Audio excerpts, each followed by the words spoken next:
does work.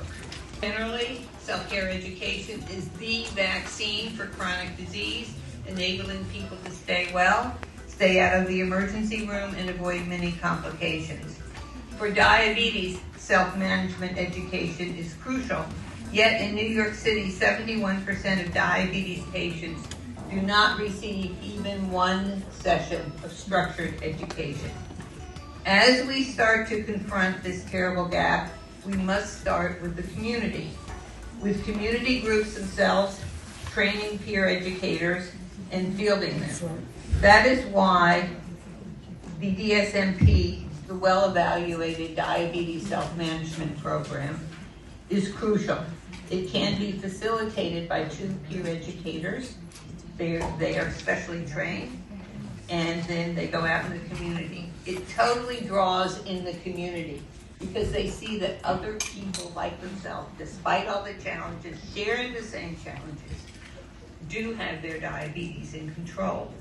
Overall evaluation of the DSMP shows it reduces A1Cs, complications, depression, emergency visits, and hospitalizations.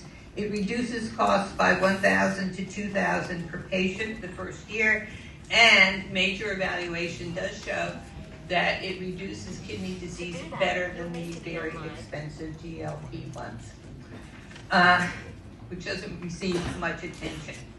Aside from that, I would like to highlight outcomes health people saw in 2 populations. When we took the DSMP right into homeless shelters, evaluation by the City Department of Health showed a 45% reduction in emergency visits for 201 participants. I might add that most of the peers who delivered that program had been homeless themselves. And in a project we are now doing at a safety net hospital in Brooklyn, we trained the hospital's own patients to be the peer educators. And actually for the first time ourselves, we took depression measures with the PHQ-9. And what happened was, at the beginning, people were at an average of 3 to 4, which means they're depressed most or all of the time. At the end, they had an average of 1 to 2. That alone makes this worth doing. But unfortunately, tragically, neither the New York City nor New York State Departments of Health will fund education like this now. They allocate no money to education like this delivered by the community. And they haven't gotten to work together to try and make this Medicaid reimbursable so that it can be spread everywhere. And that's really sad because New York City could have such a major diabetes self-management program, 90% paid for by the state and federal government. I really think it would have gone through in the Biden administration if the state and city had bothered themselves to try and get it through. And that's really terrible. That's all I could say.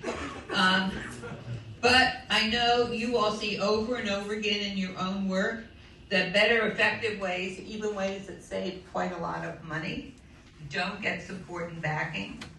I want to thank everyone here because I know whatever you have built, it has been built with exhausting dedication against great odds. We need to educate ourselves what we have in capacity in the Bronx to start fighting the brutal indifference really toward diabetes. We have a diabetes, one of the few centers of excellence. We have other clinical programs that are outstanding. We have great training capacity in our community groups for education. As we will learn later, we have wonderful food and nutrition programs.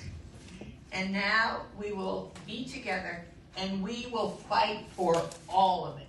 Yes. Finally, we have hip hop. That's the Bronx's. Dr. Dre will be here later if the elevator starts working.